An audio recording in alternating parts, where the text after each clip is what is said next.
Pourrier Saint-Pierre, o sino toca, são os últimos 400 metros, e aí a tropeção, e caiu a Sifan Hassan. A número 1 do ranking se envolveu no tombo e agora vai ter que gastar toda a energia que tem para tentar se salvar aqui. Olha, vai ser heróica, e ela tá vindo, mas vamos ver se ela vai conseguir na reta final ter perna ainda para poder conseguir se classificar. Todo o drama da líder do ranking mundial que se envolveu ali num acidente, caiu, se levanta e bota por fora lá no final da reta oposta para tentar ficar entre as 6 primeiras. Vai conseguir, porque se passar essas 3 ela já fica em sexto. Que recuperação e que história já nessa segunda bateria. E se bobear ela ainda passa as outras 5 e termina em primeiro. Lá vem a Sifan Hassan emparelhando para se recuperar depois de um drama, de um tombo, de um acidente e que ela fica para trás.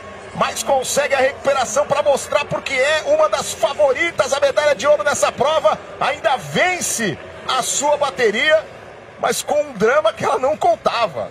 Mezulenikova, da República Tcheca, que fica em sexto. E nós estamos revendo aqui o momento do drama, né? Da queda da holandesa.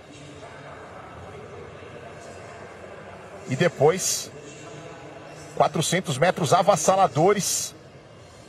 Houve um catacavaco lá no meio, lá na frente. Aí as que vieram atrás tentavam desviar e tal. Acho que a primeira que perdeu a passagem